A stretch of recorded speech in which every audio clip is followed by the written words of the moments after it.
నవ్వుతూ ఆదరిస్తారు మా ఆటో డ్రైవర్లు. అందుకే యువగలం పాదయాత్రలో ఆటో డ్రైవర్లతో ప్రత్యేకంగా నేను సమావేశం ఏర్పాటు చేసుకున్నా. వాళ్ళు ఎదుర్కొంటున్న సమస్యలు నేను తెలుసుకున్నా. ఆనాడు ఆటో డ్రైవర్లు నాకు చెప్పింది ఒకటి, కుడి చేతిలో 10,000 పెడతారు, ఎడం చేతిలో 20,000 రూపాయలు లాగేస్తారని. అరే ఎట్లా లాగుతున్నారా భయ్ అని అడిగా. గ్రీన్ ట్యాక్స్ పెంచారు, 20,000 రూపాయలు చేసి బాదుతున్నారన్నారు. అదేవిధంగా రోడ్ల పైన ఉన్న గుంటలు పూడ్చట్లేదు, 5 సంవత్సరాలు ఎవరు పట్టించుకోలేదు. ఆ గుంటల వల్ల మా ఆటోలు రిపేర్లకు వస్తున్నాయి, దీనివల్ల చాలా చాలా ఇబ్బంది పడుతున్నామని ఆనాడు చెప్పారు. అందుకే మీ ఆదరణతో 94% సీట్లు ఈరోజు ప్రజాప్రభుత్వం కైవసం చేసుకుంది. మన ప్రభుత్వం అధికారంలోకి వచ్చిన వెంటనే గ్రీన్ ట్యాక్స్ ని ఏకంగా 3,000 రూపాయలకి తగ్గిస్తాం జరిగింది. అంతేకాదు పవన్ అన్న నాయకత్వంలో సుమారుగా 2,000 కోట్ల రూపాయలు ఖర్చు పెట్టి గుంటలంతా కూడా మనం పూడ్చడం జరిగింది. ఈ రోజు ఎక్కడ లేని విధంగా కొత్త రోడ్లు కూడా మన ప్రభుత్వం వేస్తున్నాం. అంతేకాకుండా ఆటో స్టాండ్లు ఏర్పాటు చేయాలి, మీకు అక్కడ తాగునీరు అందజేయాలి. ప్రత్యేకంగా మహిళలు ఆటోలు తోలుతున్నప్పుడు వాళ్ళకు కావాల్సిన టాయిలెట్లు కూడా అక్కడ ఏర్పాటు చేయాలి. ఎలక్ట్రిక్ ఆటోలు మీకు అందిస్తమే కాదు, ఛార్జింగ్ పాయింట్ కూడా ఏర్పాటు చేయాలని ఆనాడు మాకు చెప్తాం జరిగింది. ఇది చేసే బాధ్యత కూటమి ప్రభుత్వం తీసుకుంటుందని ఈ సభాముఖంగా ప్రజలందరికీ నేను తెలియజేస్తున్నా. నేను యువగలం పాదయాత్ర చేసినప్పుడు మహిళల్ని కించపరిచే విధంగా ఆనాడు రోజా గారు మాట్లాడారు.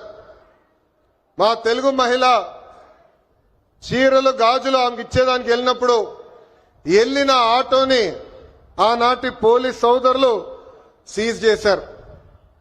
ఆ ఆటో డ్రైవర్ పేరే హమీద్ బాషా. పాపం ఈ ఆటో పైన ఆయనే కాదు, ఆయన కుటుంబంలో ఉన్న 5గురు ఆధారపడి ఉంటారు. అతను నా దగ్గరికి వచ్చి, అన్నా నేను ఇబ్బంది పడుతున్నా, నన్ను ఆదుకో అంటే గౌరవ ముఖ్యమంత్రి శ్రీ నారా చంద్రబాబు నాయుడు గారు ఆనాడు నేను ఫోన్ చేసి ఒక ఆటో ఇవ్వాలనుకుంటే ఒకటి కాదు, ఏం అవసరం ఉన్నా ఆ కుటుంబాన్ని ఆదుకో, ఇది మన బాధ్యత అని చెప్పిన వ్యక్తి చంద్రబాబు నాయుడు గారు. సామాన్యుడి కారు ఆటో, వర్షం వస్తే ఇంటికి తీసుకెళ్లేది మా ఆటో డ్రైవర్లు.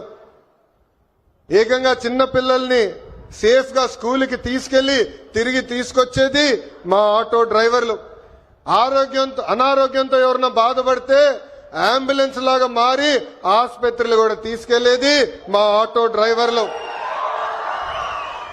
పనికి గాని ఆఫీస్కి వెళ్లాలన్నా, ట్రైన్ ఎక్కాలన్నా, బస్ ఎక్కాలన్నా ఫీడర్ వెహికలే మన ఆటో.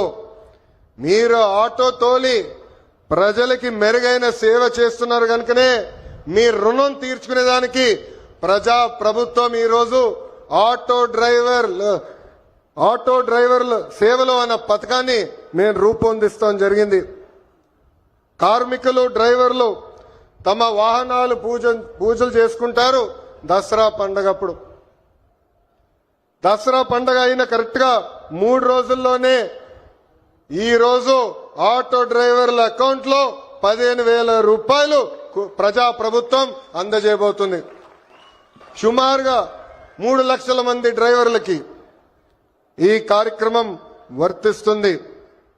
అందుకే నేను ఇక్కడున్నా మిమ్మల్ని అందరిని ఒకటే కోరుతున్నా, మన వృత్తిలో డబ్బులు ఖర్చు పెట్టాలి, మెరుగైన సర్వీస్ అందజేయాలి. అప్పుడే మనకు కూడా అద్భుతమైన మార్కెట్ వస్తుంది. ఆవకాయ పట్టాలన్నా, అంతరిక్షాన్ని